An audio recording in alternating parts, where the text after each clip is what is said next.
ದೃಶ್ಯ ಮಾಧ್ಯಮದ ಎಲ್ಲ ಪ್ರತಿನಿಧಿಗಳನ್ನು ಸ್ವಾಗತ ಮಾಡಿಕೊಂಡು ನಾಡಿದ್ದು ಡಿಸೆಂಬರ್ 3ನೇ ತಾರೀಕಿನಂದು ಮಂಗಳೂರು ವಿಶ್ವವಿದ್ಯಾನಿಲಯದ ವಠಾರದಲ್ಲಿ ಕೊನಾಜೆಯಲ್ಲಿ ಬ್ರಹ್ಮಶ್ರೀ ನಾರಾಯಣ ಗುರುವರ್ಯರ ಮತ್ತು ಮಹಾತ್ಮ ಗಾಂಧಿಯವರ ಸಂವಾದದ 3ನೇ ವರ್ಷ ಕಾರ್ಯಕ್ರಮ ಮಂಗಳೂರು ವಿಶ್ವವಿದ್ಯಾನಿಲಯದ ನಾರಾಯಣ ಗುರು ಅಧ್ಯಯನ ಪೀಠದ ವತಿಯಿಂದ ಮತ್ತು ಸರ್ಕಾರದ ಪ್ರತಿನಿಧಿಗಳ ಸಹಕಾರದಿಂದ ಈ ಒಂದು ಕಾರ್ಯಕ್ರಮ ನಡೆಯಲಿದೆ.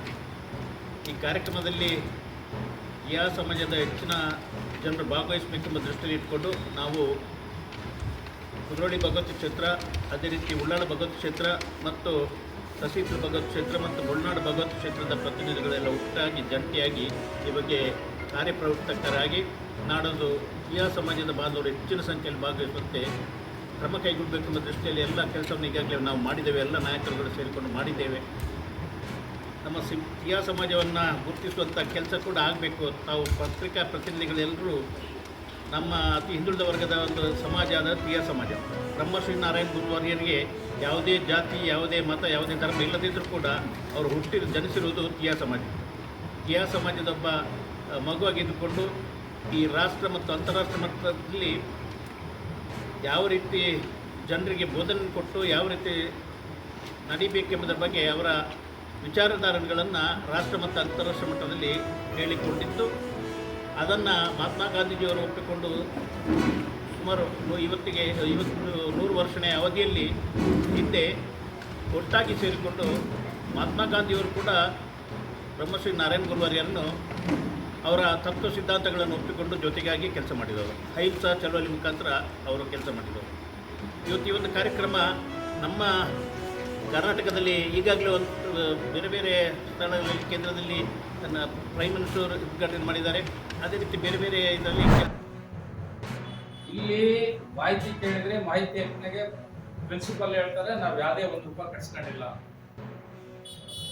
ಜೊಳ್ಳಿ ಗುರು ಮಾತಾಡಿದ್ದು ಪ್ರತಿ ವರ್ಷ ನಾನು ಎಕ್ಸಿಬಿಷನ್ ಆಗ್ತಿದ್ದೆ, ಎಕ್ಸಿಬಿಷನ್ ಪರ್ಮಿಷನ್ ನಾನೇ ಕೊಡ್ತಿದ್ದೆ. ನಮಗೆ ಗಣಪತಿಗೆ ಅಂತಂದೇಳಿ 5 ಲಕ್ಷ ಪರ್ಮಿಷನ್ ಕೊಡ್ತಿದ್ರು. ಅದನ್ನ ದುಡ್ಡು ನಾನೇ ಬೇರೆ ಯಾವ್ದು ಇಲ್ಲ, ಗಣಪತಿ ಕೊಟ್ಟಿದ್ದೆ.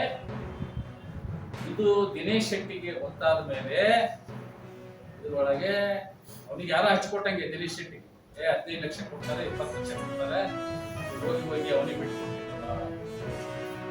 ಈ ವರ್ಷ ನಾವು ನಿಮಗೆ ಎಕ್ಸಿಬಿಷನ್ ಪರ್ಮಿಷನ್ ಕೊಡಲ್ಲ ಅಂತ ಹೇಳಿ ಸ್ವತಃ ದಿನೇಶ್ ಶೆಟ್ಟಿ ಏನಾಗಿ ಪರ್ಮಿಷನ್ ಕೊಡೋದು. ಇನ್ನು 3 ಜನ ಪಾರ್ಟ್ನರ್ದು ಆಡಿ ಆಯ್ತು ನನ್ನ ಹತ್ರ. ಏನು ವಿರೂಪಾಕ್ಷಿ ಅವ್ರು 3 ಜನ ಪಾರ್ಟ್ನರ್ ಇದ್ದಾರೆ. 3 ಜನ ಪಾರ್ಟ್ನರ್ ಅವರು ₹10 ಲಕ್ಷ ಖರ್ಚಾಗೈತಿ ಅಂತ ಹೇಳಿದ್ದಾರೆ.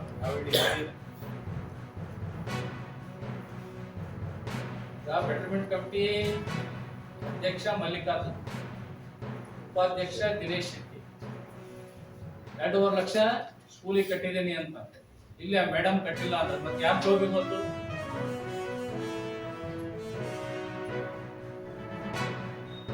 ಯಾರು ಜೋಬಿ ಗೊತ್ತಣ್ಣ? ಶೆಟ್ಟಿ ಹೇಳ್ಬೇಕಲ್ಲ, ಯಾರು ಜೋಬಿ ಹೋಗಿತ್ತು?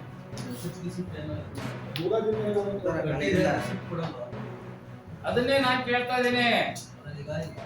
ಯಮ್ಮುನಿ ಕೇಳ್ದೆ ನಾನು, ದುಡ್ಡು ಕಟ್ಸಿದ್ರೆ ರಶೀದ್ ಕೊಡ್ರಿ ಅಂತ. ಇಲ್ಲ ದುಡ್ಡೇ ಕಟ್ಸಿದ್ರೆ ನಿಮ್ ಯಾರು ರಶೀದ್ ಕೊಡ್ರಿ ಅಂದ್ರ ಯಮ್ಮ. ನಾವು ಮೊದಲು ಪರ್ಮಿಷನ್ ಕೊಟ್ಟಿಲ್ಲ ಅಂತ ಹೇಳಿದ್ರು ವಸ್ತು ಪ್ರದರ್ಶನ ಇದ್ರಾಗ ಐತಿ. ಆಮೇಲೆ ಮಳಿಗೆ ಯಾಕೆ ಬಿಟ್ಟಿದ್ದೀರಿ ಅಂತ ಕೇಳಿದ್ವಿ ನಾವು. ಹೈಸ್ಕೂಲ್ ಫೀಲ್ಡ್ ಮಳಿಗೆ ಯಾಕೆ ಸ್ಕೂಲ್ ಮೇಂಟೆನೆನ್ಸ್ ಬಾಡಿಗೆ ಕೊಡ್ತಾರೆ. ಇದ್ರಾಗ ಐತಿ ಹೈಸ್ಕೂಲ್ ಫೀಲ್ಡ್ ಅನ್ನ ನಾಳೆ ಶೇರ್ ಮಾರ್ಕೆಟ್ ಮಾಡ್ತಾರೆ. ನಾಳೆ ಅವ್ರು ಬಂದು ಹೇಳ್ತಾರೆ ನಾಳೆ ಕಾರ್ಯಕ್ರಮ ಈ ಸ್ವಾಮಿ ದುಡ್ಡು ಯಾರ ಕಟ್ತಾ ಇರ್ಲಿ, ಅದು ಆಮೇಲಿನ ಮಾತು. ಯಾರು ವಸ್ತು ಪ್ರದರ್ಶನ ನಡೆಸಿದಾನಲ್ಲ ಆತನೇ ಹೇಳ್ತಾ ಇದ್ದಾನೆ ನಾನು 2.5 ಲಕ್ಷ ದುಡ್ಡು ಕಟ್ಟಿದ್ದೀನಿ ಅಂತ. 2.5 ಲಕ್ಷ ದುಡ್ಡು ಕಟ್ಟಿದ್ರೆ ನಾವು ಸ್ಕೂಲಿಂಗ್ ಮಾಹಿತಿ ಕೇಳಿದೆ, ಕಾಲೇಜಿಗೆ ಹೈಸ್ಕೂಲ್ ಗರೌಂಡ್ ಕಾಲೇಜಿಗೆ ಕೇಳಿದೆ. ಅವ್ರು ಏನ್ ಹೇಳ್ತಾರೆ, ಯಾವುದೇ ₹1 ನಾವು ಕಟ್ಸ್ಕೊಂಡಿಲ್ಲ ಅಂತ. ಆಡಿಯೋದಲ್ಲಿ ಹೇಳ್ತಾನೆ ನಾನು 2.5 ಲಕ್ಷ ಕಟ್ಟಿದ್ದೀನಿ, ರೆಸಿಪ್ಟ್ ಐತಿ ಅಂತ ಹೇಳ್ತಾನೆ. ಅಂದ್ರೆ ಯಾರು ಕೊಟ್ರು ರೆಸಿಪ್ಟ್ ನ? ಯಾರಿಗೆ ಕೊಟ್ಟರು ದುಡ್ಡನ್ನ?